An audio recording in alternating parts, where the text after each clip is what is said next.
The following is transcribed. Welcome to Condensed Bat-Supe. Now with 66% fewer superheroes than our regular podcast, which makes Condensed Bat-Supe even less nutritious, but still just as delicious. We're featuring episodes of The Adventures of Superman without the caped crusaders. Tie on your capes for lots of angry basketball fans, plenty of trumped-up charges, and smug, confident bigots galore! In this edition of Condensed Bat-Supe, we continue yet another exploration into hate and intolerance and how good Americans don't actually put up with that nonsense. It's Chapter 3 of The Knights of the White Carnation, as originally broadcast on February 28th, 1947. Faster than a speeding bullet. More powerful than a locomotive. Able to leap tall buildings at a single bound. Look, up in the sky. It's a bird. It's a plane. It's Superman. Kellogg's Pep. P-E-P, Pep. Kellogg's Pep, the Sunshine Cereal, presents The Adventures of Superman.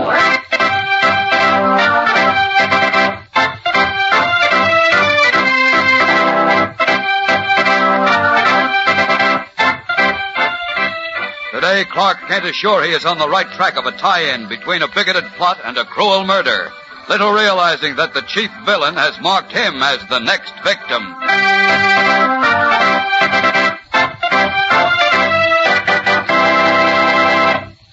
Hello there, gang. This is your pal Dan McCullough. You know, somebody told me the other day that collecting comic buttons in that new series from packages of Kellogg's Pep is just like an exciting treasure hunt. Sure, because you never know just which button you're going to find in the package. Maybe a brand new one that you don't have yet, like the Little Moose or Spud or Superman himself. Or maybe it'll be a duplicate, and that's even more fun because then you can swap with one of your friends. And boy, do you feel like strutting around when you wear your collection of Pep comic buttons pinned on your jacket or your dress or cap. They're true-to-life pictures, you know, done up in bright red, blue, and yellow and black on a gleaming white background. Mighty snappy looking, so keep going, gang. Remind Mom to get you plenty of Kellogg's Pep and look for your comic button inside every package you open. That's right. You don't have to send in any money, not even a box stop. And you can't buy these comic buttons anywhere, but you get a prize in every package of Pep. A prize in good eating, too, because these good whole wheat flakes are loaded with catchy sunshine flavor. A comeback for more flavor that teases you to eat lots. And that makes Mom glad because Pep is good for you, too. So ask her to get P-E-P, the Sunshine Cereal, Kellogg's Pep. Now, The Adventures of Superman. The Knights of the White Carnation, a secret organization of metropolis businessmen led by Vincent Kirby, has embarked on a vicious campaign of racial and religious hatred. As his first move, Kirby announced an attempt to break up the Metropolis High School basketball team because 4 of its star players are of foreign ancestry. Then, when Charles Canfield, a prominent industrialist, objected to prejudice of that kind and threatened to expose Kirby and his friends, Canfield was mysteriously stabbed and killed. Yesterday, as you recall, Clark Kent and Jimmy Olsen attended the opening game of the state championship tourney at the Armory, where Metropolis High was scheduled to play Cedar Falls. But to everyone's amazement, when the Metropolis team took the court, 4 of its star players were missing, and the coach made an announcement to the effect that they had been suspended for having dealt with professional gamblers. As we continue now, the huge crowd is on its feet, stamping in rhythm on the board seats, shouting angry demands for the return of the 4 suspended players. Jimmy Olsen, clutching at Clark Kent's arm, screams above the din to make himself heard. It's a lie, Mr. Kent. It's a dirty, rotten lie. Take it easy, Jim. But I know those fellas. I know every one of them. They wouldn't have anything to do with gamblers if it killed them. Attention, please. Your attention. The coach is trying to quiet them down. That chance he's got. Ladies and gentlemen, please. Oh, this crowd is really angry. I don't blame them. Metropolis hasn't had a championship basketball team in 10 years. Now that we've got one, look what happens. I'm going down to find out about this. Wait a minute, Jim. Down where? Down in the court. I want to talk to the coach. There's something wrong. Oh, wait, Jim. You'll never get through that crowd. I'll go with you.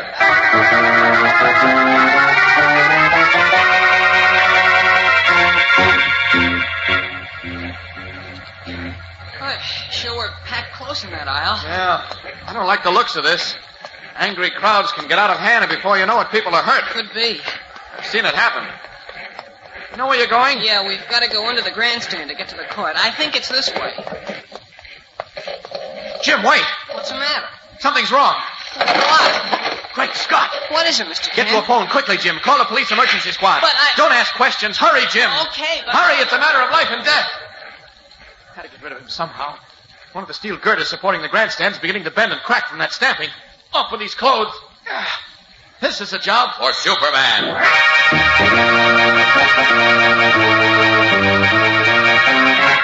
Leaping up into the air, Clark Kent, now miraculously transformed into the broad-shouldered figure of Superman, straddles the weakened steel girder supporting the grandstand, embraces the center of it in hands that grip the cold metal as though it were held in the jaws of a vise. Straining every muscle in his powerful body, the veins in his neck standing out like whipcords, he literally supports the entire grandstand as it sways under the weight of thousands of screaming, stamping human beings, none of whom are aware of the danger they are in. This girder snaps, they're doomed. I've got to hold it until the police arrive and quiet them down. I've got to.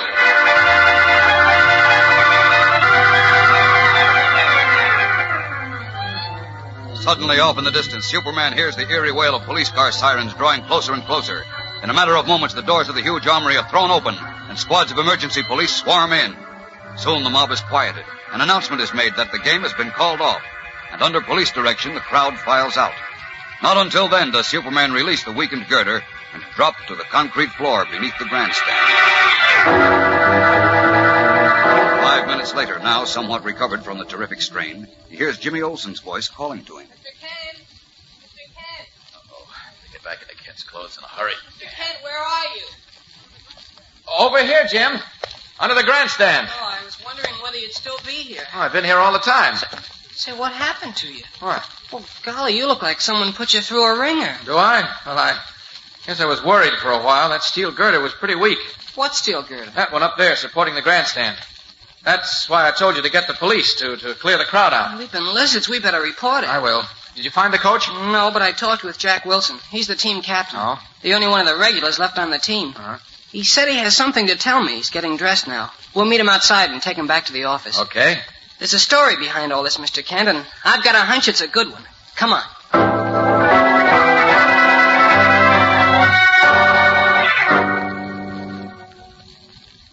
right, Jack. Tell Mr. Kent and me the story now. Well, there isn't much to tell, Jim. We were all sitting around the dressing room waiting for our chance to warm up on the court when Coach Reed came in. He looked kind of white and scared. He pointed at Tony and Cass and Kaplan and Mike Kelly, and he said, "You four aren't playing tonight. You can get dressed and go home." No explanation, Jack? No, sir. And when Tony asked how come, he said he couldn't discuss it. To get dressed and beat it. Those poor guys must have gone nuts. Oh, they couldn't say anything. They were like they were struck dumb. So I said something. I said I wasn't going to play either. Good boy.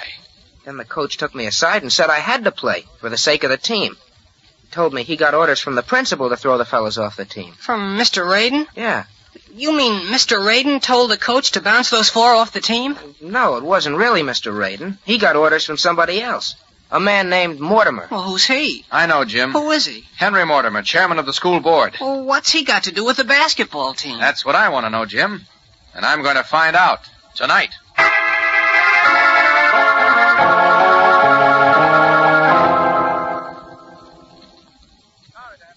At this time of the night, Mr. Mortimer, but as chairman of the school board, you should be able to answer a few questions and perhaps issue a statement. I have nothing to say at this time, Mr. Kent.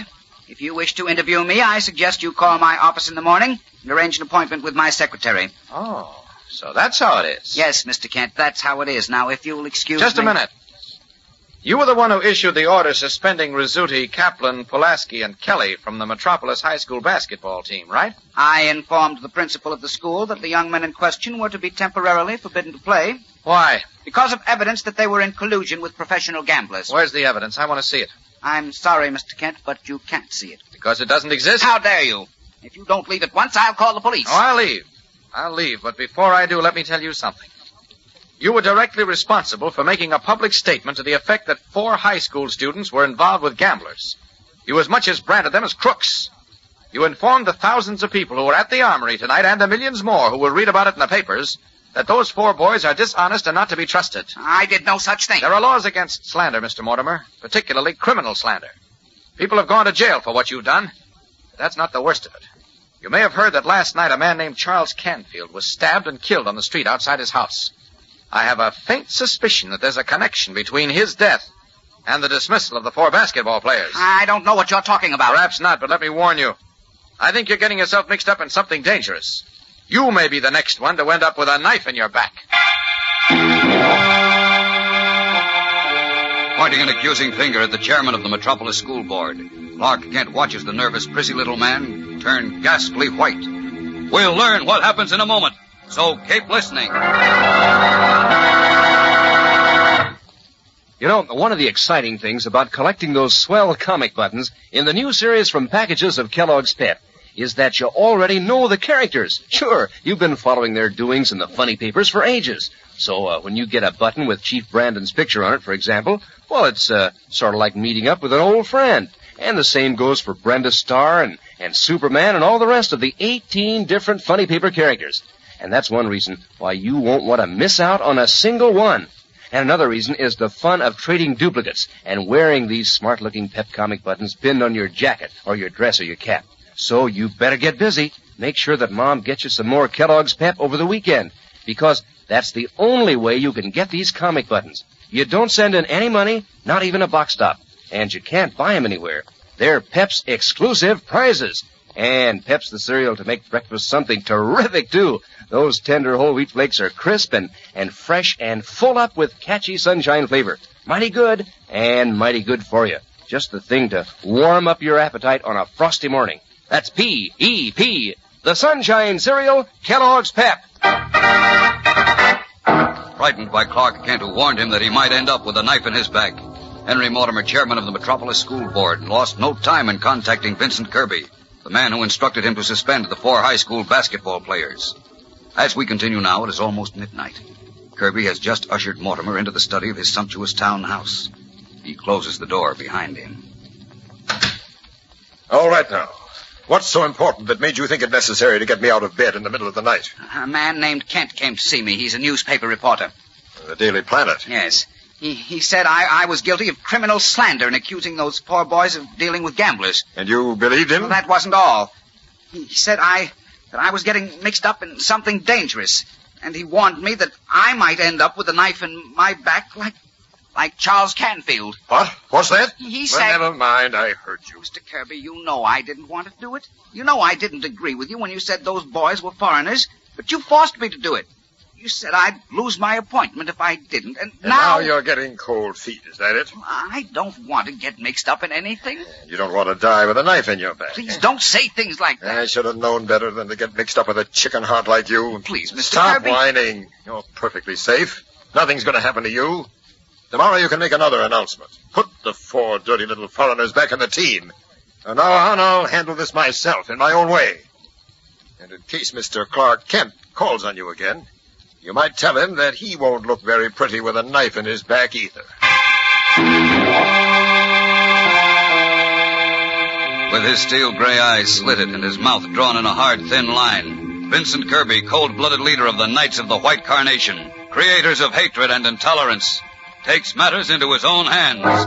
Kirby has flung a challenge at Clark Kent, who, so far as he knows, is a mild-mannered reporter. But unknowingly, his challenge has been made to Superman.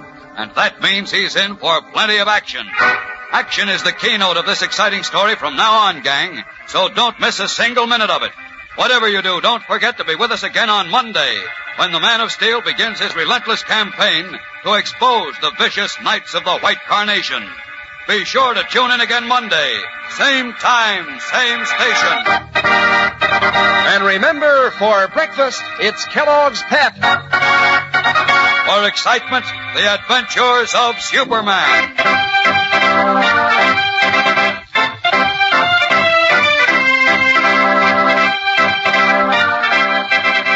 Superman is a copyrighted feature appearing in Superman DC comic magazines and is brought to you Monday through Friday at this same time by Kellogg's Pep, the Sunshine Cereal. This is the Mutual Broadcasting System. And now, faster than a speeding bullet, Condensed Bat-Supe proudly presents Chapter 4 of The Knights of the White Carnation, as originally broadcast on March 3rd, 1947. Faster than a speeding bullet. More powerful than a locomotive. Able to leap tall buildings at a single bound. Look, up in the sky. It's a bird. It's a plane. It's Superman. Kellogg's Pep. P-E-P, Pep. Kellogg's Pep, the Sunshine Cereal, presents The Adventures of Superman.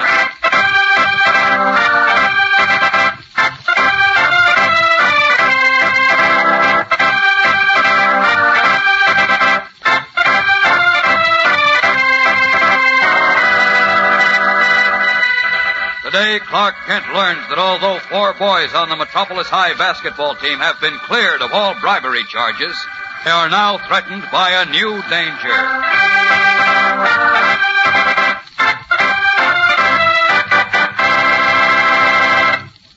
Hello there, gang. This is your pal Dan McCullough.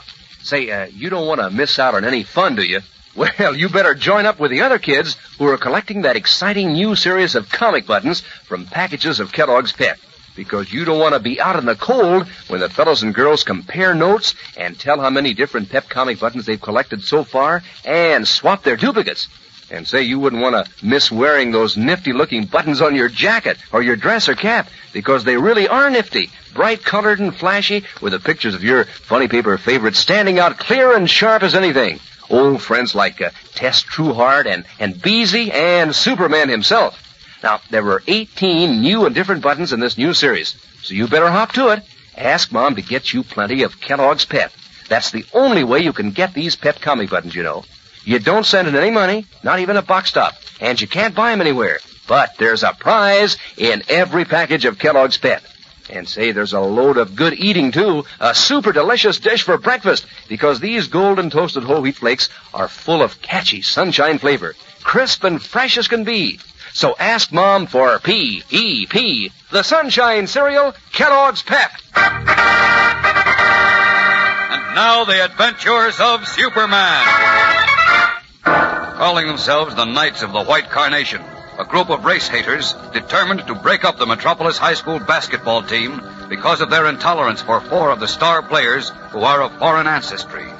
Their first act was to arrange for the murder of a prominent businessman who had threatened to expose them. Then Vincent Kirby, leader of the hate group, persuaded the chairman of the school board, a man who owed his position to Kirby's influence, to bar the 4 Metropolis stars on a charge that they were dealing with professional gamblers. Clark Kent, who, as we know, is Superman, threw the weight of the Daily Planet behind his demand that Mr. Mortimer, the school board chairman, either submit evidence against the boys or withdraw his charges. Frightened, Mortimer went to Kirby, who told him to reinstate the boys, saying they would be taken care of in another way. As we continue, late the following afternoon, we find Cub reporter Jimmy Olsen in Kent's office at the Daily Planet. Listen. Any word from Mortimer yet, Mr. Kent? No, not yet, Jim. Gee whiz, the game with Cedar Falls goes on tonight. If Rizzuti, Kaplan, Pulaski, and Kelly can't play, we'll get skunked. I know, but... That'll be awful. This is the opening game for the state championship. Look, Jim, there's something far more important than a game involved. It's that those 4 boys are accused of conspiring to throw a game. That's a criminal offense in this state. Jeepers, you mean they may go to jail? They're proved guilty, they will. But they're not guilty. I know them. They're swell guys. I know, Jim. You heard what Coach Reed said, too. Yes, but And that Mr. Radin, the principal of Metropolis High. He doesn't believe it either. Neither do I. I tell you, somebody's trying to frame him, that's what. That may very well be, Jim. But Mr. Mortimer, chairman of the school board, said he has evidence that the boys were in the pay of gamblers. Oh, yeah? Well, where is his evidence? Well, why doesn't he come up with Jim, it? take it easy. Mr. Mortimer promised to complete his investigation today. Either produce the evidence or withdraw the charges against the boys by 6 o'clock. So you But just... it's almost 6 now. 10 minutes of. All right, now relax. Mortimer will issue a statement one way or the other. You can depend on that. Well, I can't see what's holding him up. The game starts at 8:30, and without Tony and Cass... Hey, Jim, get a load of this. Huh? What, Beanie? This flash just came over the city wires. Here, read it for yourself. What's up, Beanie? Oh, hello, Mr. Kent. I didn't notice you. That's all right. It's all the excitement about. Leaping lizards. Ain't that something, Jim? Listen to this, Mr. Kent. What? Henry Mortimer, chairman of the school board, announced today that following a complete investigation of bribery charges against 4 Metropolis High School basketball stars, He has found the evidence inconclusive and is immediately reinstating the 4 athletes. Hey, that's wonderful, Jim. Ain't it, though? Now we can't lose tonight. You said it. Boy, am I happy. Good news, all right. Hey, you better get that flash to the city desk right away, Beanie. I'm on my way. See you at the game. You bet. Well, there you are, Jim. Yeah. But I'll bet Mortimer wouldn't have worked so fast if you hadn't put the heat on him, Mr. Kent. Oh, I don't know. But I do think he should have made a more careful investigation before he suspended the boys, though. Oh, he sure should have. Why, he could... Just a moment, Jim. That's my phone. Hello? Jim Olsen? Yes, he's right here. Just a moment, please. For me? Uh-huh. Somebody who sounds excited. Oh. Hello, Jim Olsen. Who? Oh, yes, Mr. Reed. Listen, we just heard about Mr. Mortimer clearing... What?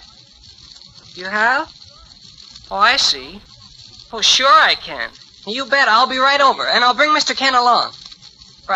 Right away. So long. It's all excitement, Jim. Well, that was Mr. Reed. You know, Metropolis High coach. Yes? He said something just happened. What? A terrific story. He wants me to come right over to his house and to bring you along. What are we waiting for? Let's go.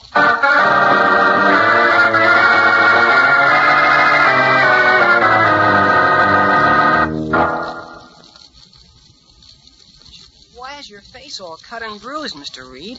You look like you were in a fight. Well, I was, Jim. You were? Well, who with? Why didn't you... Hold it, Jim. Hold it. Mr. Reed asked us out here to listen to a story, not to ask questions. Oh, I'm sorry. Oh, I've got a story, all right, Mr. Kent. A terrific story. Go right ahead. Spill it. We're all ears. Yeah, shoot. All right.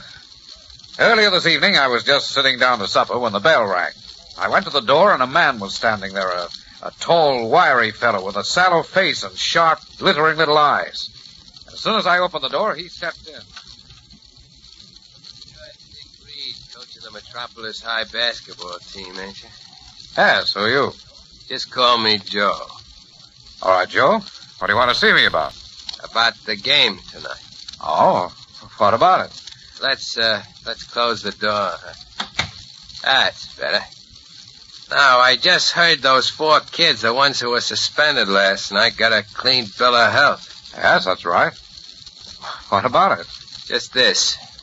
I don't want those boys to play tonight. What's that? You heard me. Now, it's worth $1,000 to me to keep those boys from playing. Now, look here, Joe, or whatever your name is. Wait a minute. Just wait a minute. Don't tell me you can't use $1,000 because I know you get peanuts for teaching high school and coaching basketball. I'll admit the teaching profession isn't very well paid, but I don't see what... Reed, don't be a chump. With Pulaski, Kaplan, Rizzuti, and Kelly in the lineup tonight, the suckers figure Metropolis will take Cedar Falls like falling off a log, see? What suckers? The betters. They're breaking their necks for a chance to bet 3-1 on Metropolis. Oh. And I'm taking those bets, see? So you can make yourself $1,000 by making sure Cedar Falls wins. So that's it, huh? Yeah. Simple, ain't it? All you gotta do to keep those 4 kids out of the game is to say you're not satisfied their reputations are all clean, or they're too jittery after what just happened to play good. Get it? Yes. Yes, I get it, all right. Well, what do you say? Beat it. Now, wait a minute. You heard me. The door's open, so get out before I throw you out. Look, don't be stupid, Get Reed. out, I said, before I lose my temper. I happen to like athletics, but I don't like crooked gamblers who try to dirty it up. Okay, stupid. If you don't want to play ball with me, I'll have to really get tough, and that'll be can't bluff me, you cheap crook. Get out. You're asking for this, boy. Now I'll... And then he whipped out a knife and went after me with it. Gee whiz, a knife. Yes. Fortunately, I managed to beat him off, and he ran down the steps and disappeared in the dark. Did you report this to the police? Not yet, Mr. Kent. You've got to do so at once. You're in danger. Oh, I don't think that fellow will tackle me again. You can't be sure, Mr. Reed. What's more, I think those 4 players, Rizzuti, Pulaski, Kelly, and Kaplan, are in danger, too. I think Mr. Kent's right. Say, I didn't think of that. Look, where are the boys now? Why, they're at home, I guess. No. Now, wait a minute. It's 7 o'clock. They'll be on their way to the high school. We're to meet there at 7:15 and drive to the Armory. Uh-oh. Jim, get Inspector Henderson on the phone. Okay, Mr. Kent. Ask him to send a police escort to Metropolis High. We'll escort Mr. Reed to the school, and the police can take over from there. Hurry! As Jim goes out to contact the police, Coach Reed's late opponent, Joe, is walking up a dark street near Metropolis High School. The husky man wearing a shabby overcoat and cap. dirty Reed, he almost broke my arm. He was tough, Joe, huh? Yeah, but I'll fix him. There's more than one way to skin a cat. What do you mean? If he lets those 4 kids play tonight, Metropolis will win. Oh, no, they won't, Fargo. Sure they will. Those kids are good. It won't matter how good they are. Wait a minute, hold it. Huh? What you stopping for? This is where we stand and wait. See that apartment building across the street? Yeah. What about it? Just keep your eyes open and do what I tell you. And Metropolis will lose tonight sure as shoot.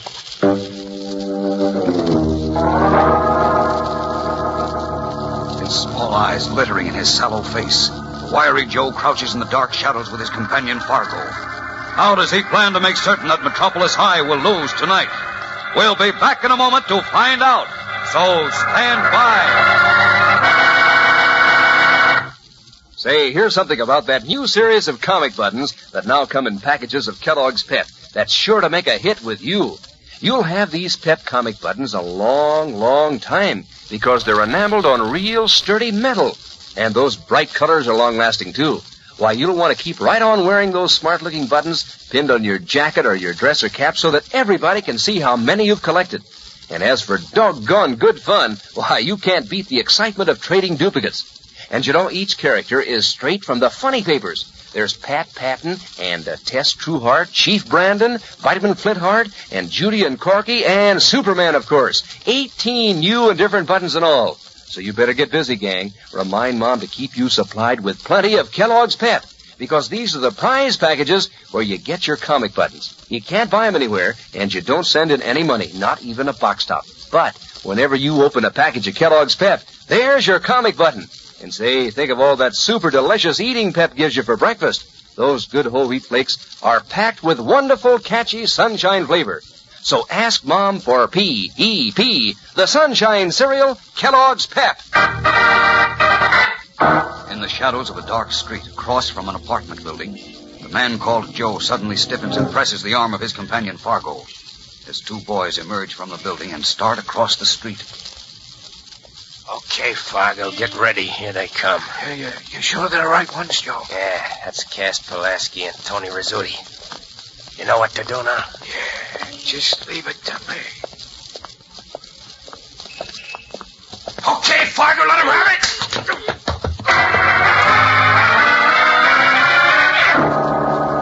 Leaping on the 2 young high school athletes, Joe and Fargo strike out at them savagely. And unprepared for the cowardly attack, Cass Pulaski and Tony Rizzuti stagger, then fall to the pavement. Is it only a grim stroke of fate that Cass Pulaski and Tony Rizzuti, 2 of the boys marked for danger by the intolerant Knights of the White Carnation, have been struck down on the eve of a big game by vicious thugs? We'll know more tomorrow, gang, so don't miss the next exciting episode when Superman and his friends encounter new and startling developments in their campaign to expose the hate-mongering Knights of the White Carnation. Be sure to tune in again tomorrow. Same time, same station. And remember, for breakfast, it's Kellogg's Pep. For excitement, the adventures of Superman.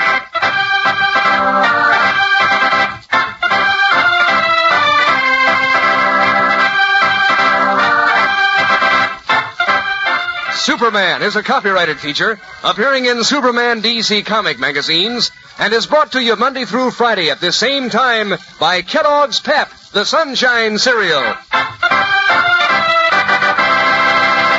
This is the Mutual Broadcasting System. It's time for a Condensed Bat-Supe Extra Helping, because sometimes holiday fun can be a bit fraught. This time, we celebrate the 4th of July with the gang from Madison High, even though they're on summer vacation. It's a July 4th trip to Eagle Springs with Our Miss Brooks, as originally broadcast on July 3rd, 1949. Palmolive Soap, your beauty hope, and Luster Cream Shampoo for soft, glamorous, caressable hair bring you Our Miss Brooks, starring Eve Arden.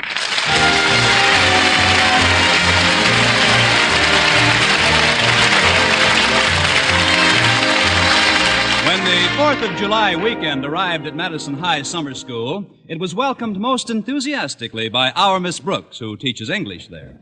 I don't know why I looked forward to such a brief holiday with such keen anticipation. I like my work, and I'm very fond of my pupils. Then there's the school principal, Mr. Osgood Conklin. Well, what do you know? I just found out why I look forward to such a brief holiday with such keen anticipation. Mr. Conklin and I never have been what the scientists call chemical affinities. But last week we really reached the ultimate in mutual harassment. I would hesitate to describe Mr. Conklin's temper as volcanic, but by last Thursday I would swear I saw a thin trickle of lava flowing out of his ears. I was telling my landlady, Mrs. Davis, about it Friday morning at breakfast. He hasn't been this irritable since last month when I broke his new glasses. My goodness, Connie. How did you do that? It was an accident, Mrs. Davis. They broke when we both bent down at the same time. You both bent down? Yes, to pick up a hammer I had dropped on his foot. Osgood is certainly hard to get along with. Oh, Connie, did you say you wanted tea or coffee this morning? I said I wanted milk, Mrs. Davis. Oh, of course you did. I'm getting so absent-minded lately. Almost as bad as my sister Angela. How is Angela, Mrs. Davis? Angela? Your sister. Oh. She's terribly absent-minded, poor dear. Why, the other morning, do you know what she did? No, what? She found herself with 1 foot in the bathtub and 1 foot out of the bathtub. Well, there's nothing absent-minded about that. It happens to most of us, sooner or later.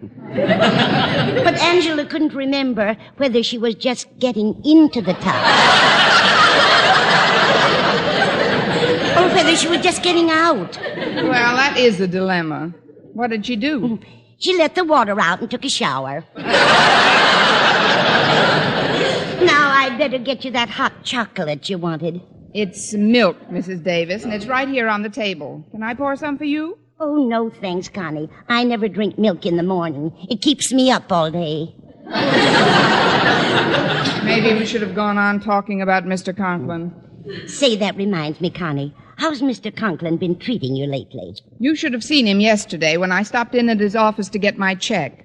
Was he very disagreeable, Connie? Not at first. That's what's so confusing. When I sat down to sign for the check, he was extremely civil to me, almost courteous. And then in a few seconds, boom, his whole attitude changed. But why? That's what I'd like to know. You think I spilled that bottle of ink on his coat purposely? Oh, Connie, not a bottle of ink. I couldn't help it, Mrs. Davis, and I tried my best to get out the spots. With what? With spot remover, of course. Or at least I thought it was spot remover. It isn't my fault that Mr. Conklin keeps ammonia in his desk, is it? Ammonia? But, Connie, ammonia will just burn right through the cloth. Please, Mrs. Davis, you sound just like Mr. Conklin. But I won't be running into him for the next few days, thank goodness. I'm going away for the July 4th weekend. But, Connie, can you afford to go away? On my salary, I can't afford to stay home. But I've made up my mind to do it if I have to go without lunch for a week. And guess where I'm going, Mrs. Davis? Where? To Eagle Springs. And guess what bashful scientist is going to get the surprise of his life because he's going there too and doesn't know I'm coming? It's not Mr. Boynton. It ain't Al Einstein.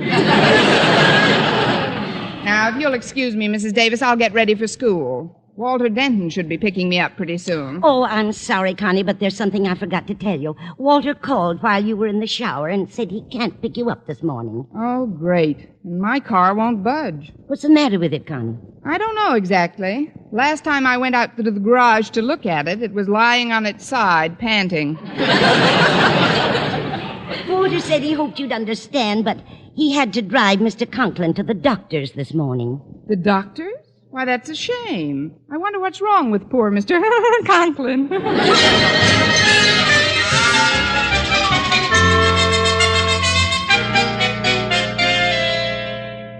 Well, Osgood, I can't seem to find anything radically wrong with your physical condition, outside of a slightly elevated blood pressure, that is. What is my blood pressure, Dr. Haney? Oh, nothing to worry about, Osgood. Around 180, I'd say. Of course, if it gets to 200, I'd advise you to sell.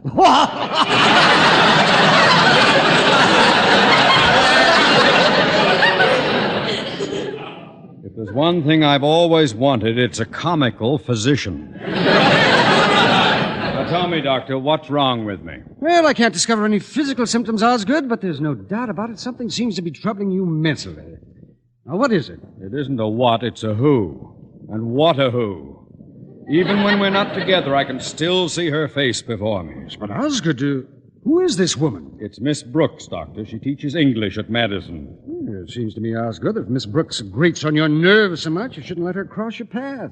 Avoid contact with her whenever possible. As a matter of fact, I recommend that you leave town for a few days. That's it. I'll do it. I'll go away for the 4th of July weekend. But where? Oh, it doesn't matter where. Do your world of good to get away for a few days. Say, now, maybe I can help you. You? Why, sure. I know the squaw in charge of reservations on the chief. Oh,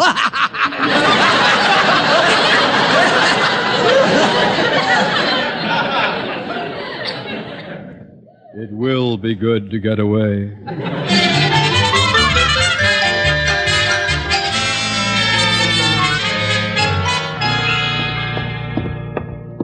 Hello, Miss Brooks. You're just the person I wanted to see. Good morning, Harriet. What can I do for you? It's Daddy, Miss Brooks. I'm real worried about him.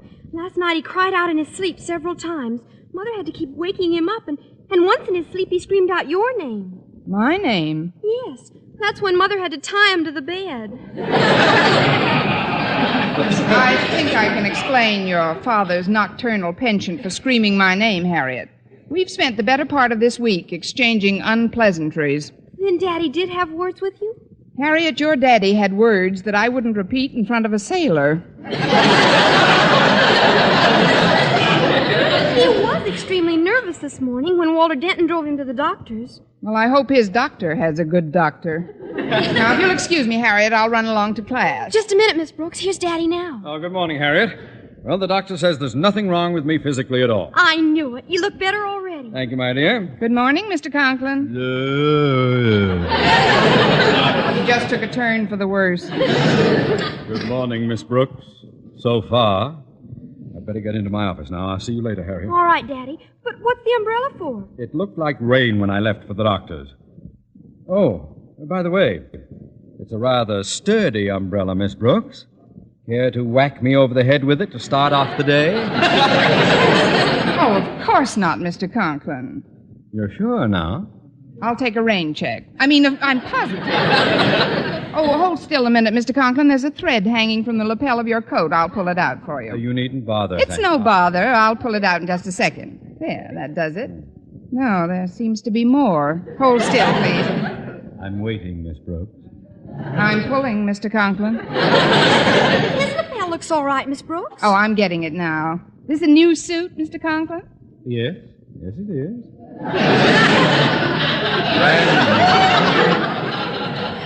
No doubt you remember my old suit, Miss Brooks. The one with the ink spots.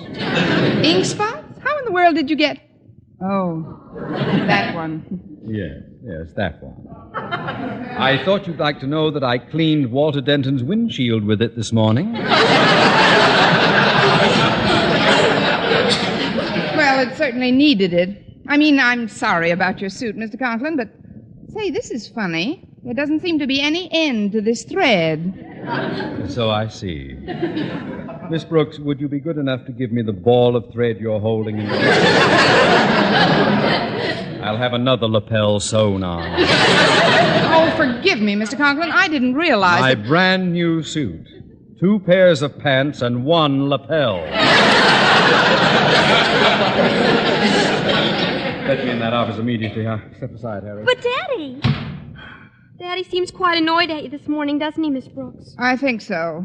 In fact, there's an old Eskimo saying that describes his feelings toward me perfectly. It goes, Pulikamu konakrio exo. What does that mean? Baby, it's cold outside.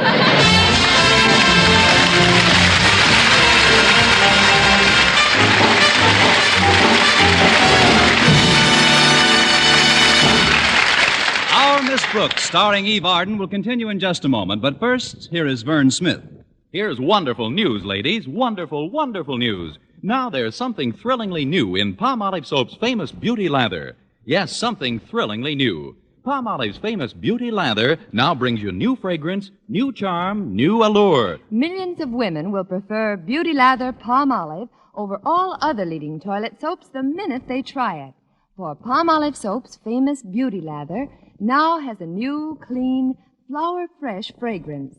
For new allure, new charm. So, ladies, forget all other beauty care and use Palmolive Soap the way doctors advised for a lovelier complexion. Just stop improper cleansing and instead wash your face with Palmolive Soap 3 times a day, massaging Palmolive's wonderful Beauty Lather onto your skin for 60 seconds each time to get its full beautifying effect. Then rinse. That's all. All types of skin, young, older, oily, respond to it quickly. Don't wait another day to try Palmolive's Beauty Lather. You'll be thrilled by its new fragrance, new charm, new allure. Thrilled again by the fresher, brighter complexion doctors prove may soon be yours. For new loveliness all over, use big bath-size Palmolive in tub or shower.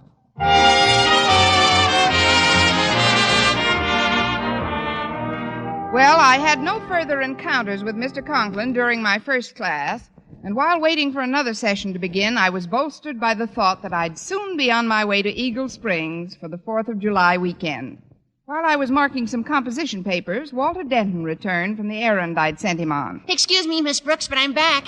Did you get me a ticket to Eagle Springs, Walter? Sure, Miss Brooks, but first I told Mr. Boynton I was going to the railroad station on an errand, and then I volunteered to pick up his ticket to Eagle Springs for him. And when he gave me the money, I just added what you'd given me and bought 2 tickets. Seats 208 and 209 in the parlor car. Right smack up against each other. Why, Walter Denton, where did you ever get such a diabolical scheme? From you. Now, don't you remember, Miss Brooks? You laid the whole thing out for me. Never mind, Walter. Are you sure the seats are together? Positive. And it was a lucky break I got any seats at all. The trains are sure crowded for this 4th of July weekend. Gosh, the station was alive with travelers. Those are the best kind. Now, look, Walter. You have got to promise me you won't mention my trip to a soul. I don't want Mr. Boynton to know I'm going to Eagle Springs until he sits down next to me on that train. You have my word as a gentleman and a scholar. I've just read your composition. Your word as a gentleman will do. No, all kidding aside, Miss Brooks, how did you like my composition? Great baseball yarn, isn't it? Frankly, Walter, it's a little hard for me to judge. I know how crazy you are about baseball. I'd like to be fair in marking your composition, but, well, this time you've really got me stumped. But why? Maybe it's because the first 6 pages contain nothing but the American League box scores. I just put that in to make it more dramatic. Well, some of it is pretty exciting at that. I remember one very eloquent phrase that keeps recurring in the story. Had me right on the edge of my seat. Let me find it. Oh, here it is. Coleman to Sternweiss to Phillips. That's a famous double play combination. You know, on the Yankees. Oh, Yankees, of course. The northern team. Now, you'd better be getting on to your next class. Okay, Miss Brooks. Oh, before I go, is there anything I can do for you while you're out of town? Yes, Walter. Come to think of it, there is something you can do. You'll probably be seeing a lot of Harriet Conklin over the weekend, won't you? That's for sure. Well, you can do me this one big favor. Whenever Mr. Conklin's in the vicinity, please don't mention my name. When Mr. Conklin's in the vicinity, I'm usually not. He hates me, you know.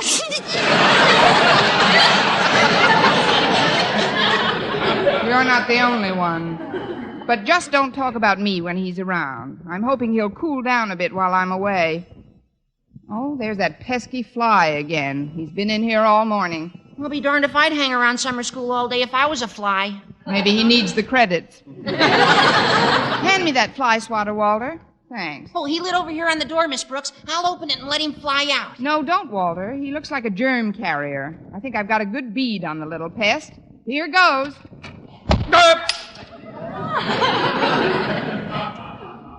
Fortunately, I get my glasses wholesale. Mr. Conklin. And now that you've warmed up, Miss Brooks, how about trying the umbrella? It was an accident, Mr. Conklin. Miss Brooks didn't mean to hit you. She was after that other pest. I mean, the fly.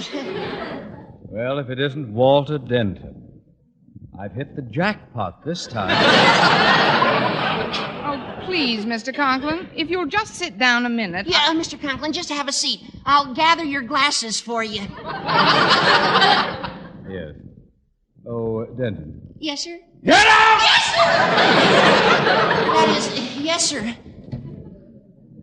Miss Brooks, the reason I came in here was to inform you, as I have the other members of the faculty, that I'm going away for a while. Away? For how long, Mr. Conklin? Well, this morning I planned on staying away for just 3 days. But then, when you siphoned off one of my lapels, I decided to make it 4 or 5. And just now, when you flogged me with that fly swatter, I realized I'll need at least a week. Mr. Conklin, I won't deny that a series of extremely unfortunate incidents have occurred. How very broad-minded of you. Well, there won't be any more of them for me, at least not for the next week. I always thought I was a man of more than average courage, Miss Brooks, but I've discovered recently that I'm not. Please, Mr. It's true. I am a coward, Miss Brooks. But be that as it may, I am determined to live long enough to be an old coward.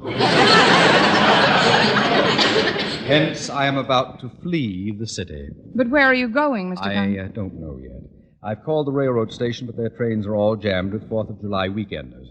However... Yes, I know. It's very crowded on almost all the trains. I haven't finished talking, Miss Brooks. I was about to say, however, I'm going to try the airport this afternoon. Maybe I can get a plane for somewhere. Oh, that's a very annoying fly. Oh, I've got the swatter, Mr. Conklin. I'll get it this time. You just sit still. No, I'll get out of this seat if you don't mind. You got up, Mr. Conklin. As I was saying, Miss Brooks, I'll go to the airport. If I can't get a plane from somewhere, I may fly somewhere without a plane!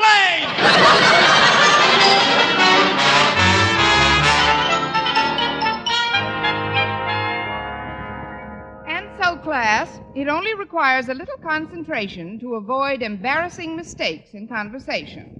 We'll take up next the works of Lord Byron.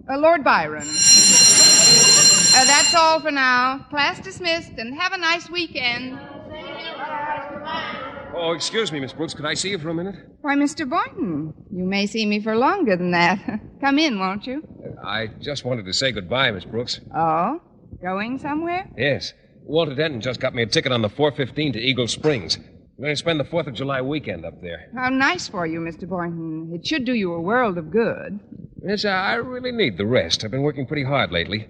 Still, I want you to know I'll miss our regular Friday afternoon date, Miss Brooks. I don't see why. That was a pretty tiresome crowd we were running around with. Miss Brooks, we went to the zoo on Fridays. That's what I mean. Every week, the same old hairy faces. Well, it does a man good to get away from town every so often. Gives him a chance to think things out. Commune with nature, as it were. You know, I like to get next to Mother Nature once in a while. Now, isn't that funny? I feel the same way about Father Nature.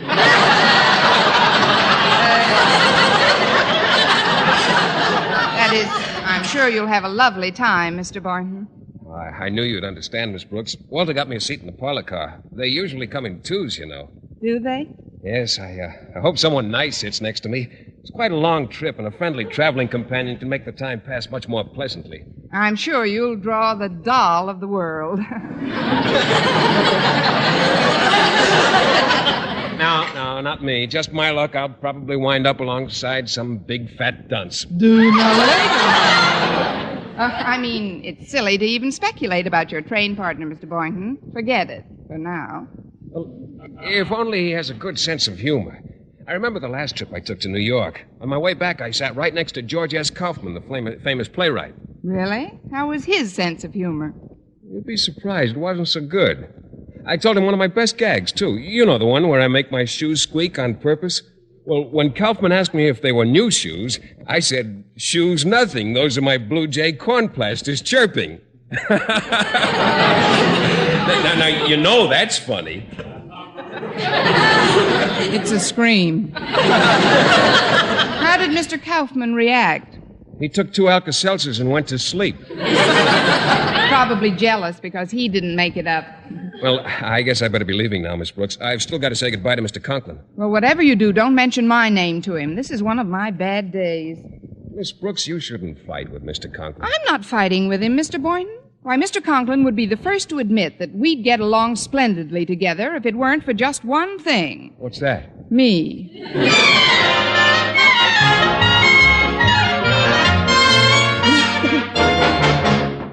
Come in.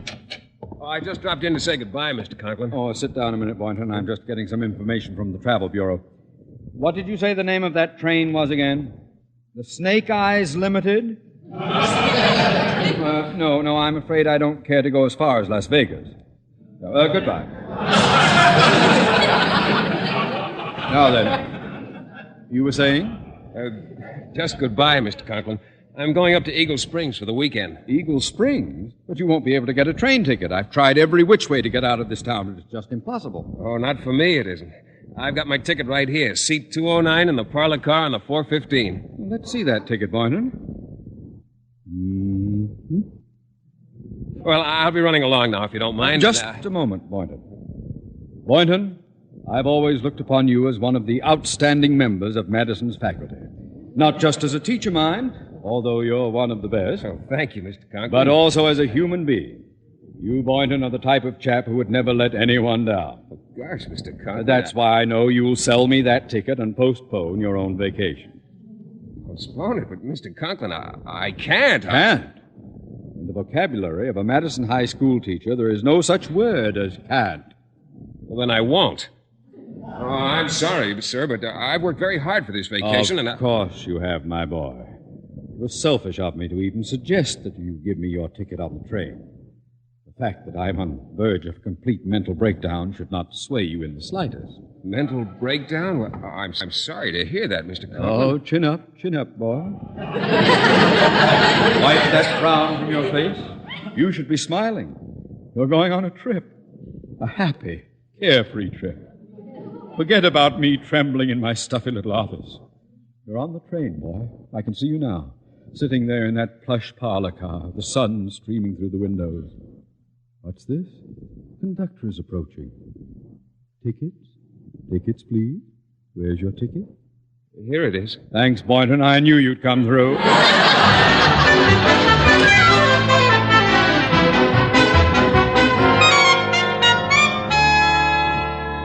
Here you are, miss. Seat 208. Thank you. Now, this bag belongs to the gentleman in the next seat. He went back to the smoking car just before we pulled out. Oh, that's perfect. Now I can really surprise him. Oh, you know him? Not as well as I'm going to. That is, we've never been on a vacation together before. Oh, that's the fellow coming down the aisle there. Oh, yes. He's got adhesive tape on his glasses. What? Are you sure that's the man who has seat 209? I'm positive. I parked him here myself. Oh. Well, if you'll excuse me, I'm going to face the window before he sits down. What for? If he sees me before he sits down, he'll fall down. Oh, I get it. It's a rib. Tickets. 205, 207. Ah, here we are, 209. Hi-ho, to Eagle Springs we go. Well, I have a traveling companion. I don't blame you for gazing out the window. Lovely scenery, isn't it? Mm-hmm. Nothing like taking a little trip, eh? Mm-mm. I don't mind telling you I was a candidate for the Mayo Clinic before I got on this train. But it's going to be different now. Hi-ho, to Eagle Springs we go, and as we go I sing ho-ho, hi-ho. Hey, look at the sun coming from behind that cloud. Shining on the window that way, it's beginning to reflect your features. Yes? There are your eyes. Nice eyes.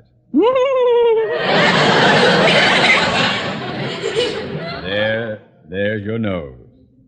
Pretty nose. There's your mouth, your chin. Put them all together, and they add up.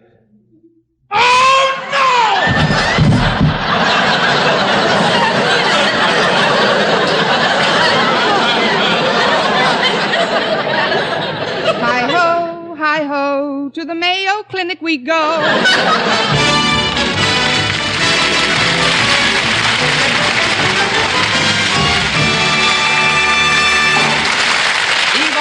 as our Miss Brooks returns in just a moment. But first... Dream girl, beautiful luster cream girl. Tonight, yes, tonight, show him how much lovelier your hair can look after a Luster Cream shampoo. Luster Cream, world's finest shampoo. No other shampoo in the world gives you Kay Daumit's magic blend of secret ingredients plus gentle lanolin.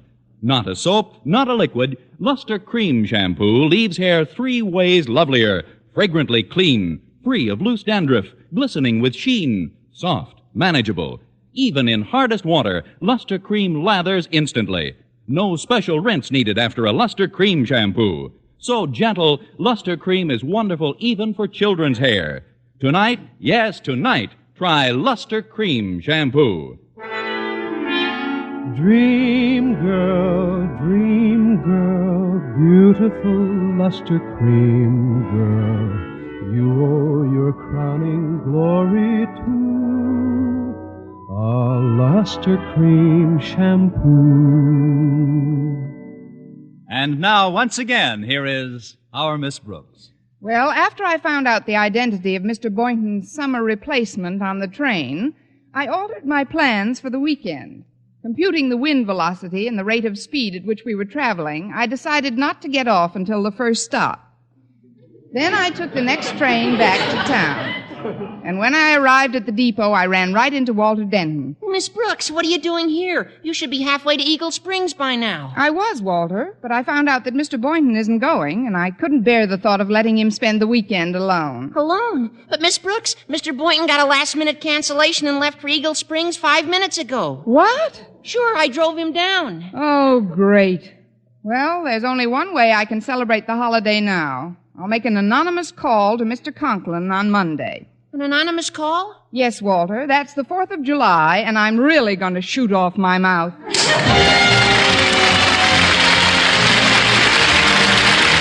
week, tune into another Our Miss Brooks show brought to you by Palmolive Soap, Your Beauty Hope, and Luster Cream Shampoo for soft, glamorous, caressable hair. Our Miss Brooks, starring Eve Arden, is produced by Larry Burns, written and directed by Al Lewis, with music by Wilbur Hatch.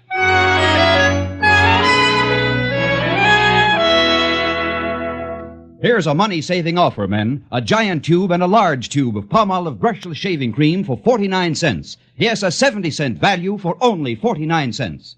This offer is made solely to prove you, too, can get smoother, more comfortable shaves the Palmolive brushless way. Just follow directions on the tube and treat your face to wonderful shaves. Yes, for extra shaving comfort at extra low cost, don't miss this Palmolive brushless bargain. At drug and toilet goods counters, get both giant and large size Palmolive brushless. A 70-cent value for only 49 cents. Last year, forest fires laid waste 30 million acres of America's timberland. This year, only you can keep it from happening again. So when you or your family are camping, motoring in, or even near a forest area, remember these 4 rules. 1, crush out, completely out, all cigarette, cigar, and pipe ashes. 2, break matches in 2 after using.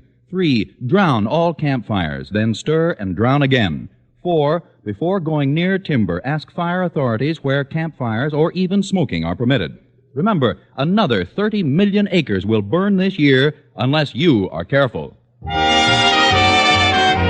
For mystery liberally sprinkled with laughs, listen to Mr. and Mrs. North, the exciting, fun-packed adventures of an amateur detective and his beautiful wife. Tune in Tuesday evening over most of these same stations. And be with us again at this same time next week for another comedy episode of Our Miss Brooks. Bob Lamont speaking. This is CBS, the Columbia Broadcasting System.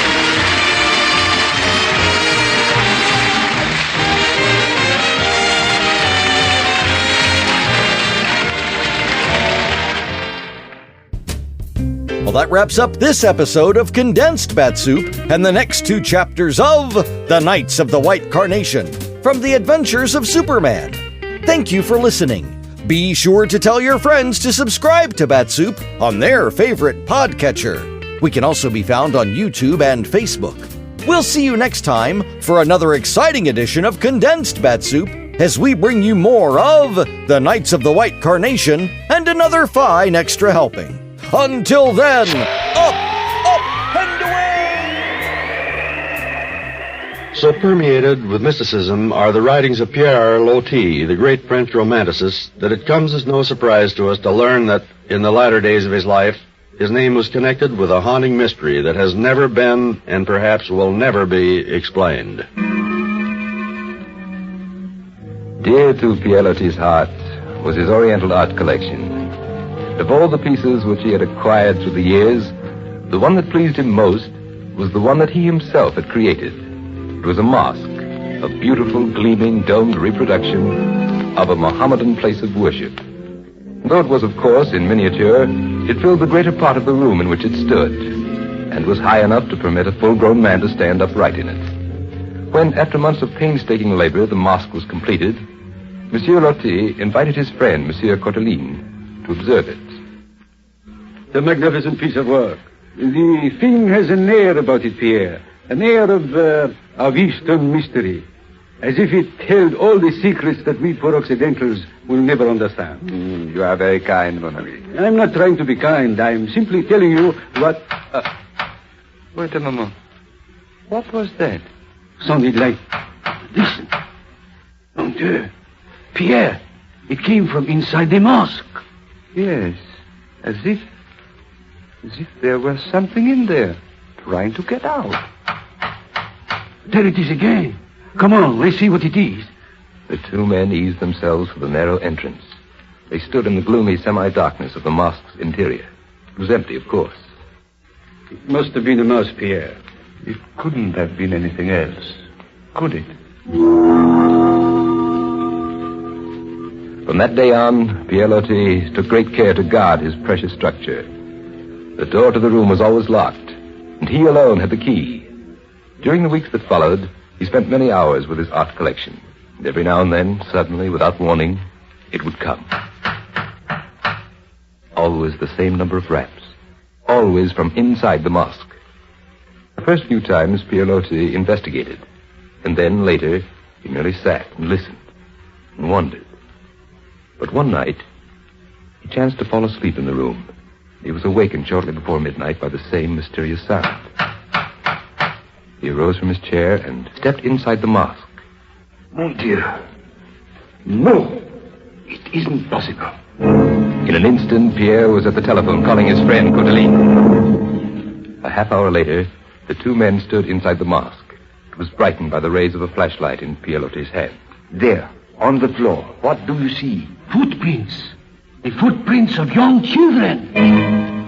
Yes, clearly visible in the dust on the floor of the mosque were the impressions of children's naked feet. And yet there were no children in Pierre Loti's home, and none came to visit him.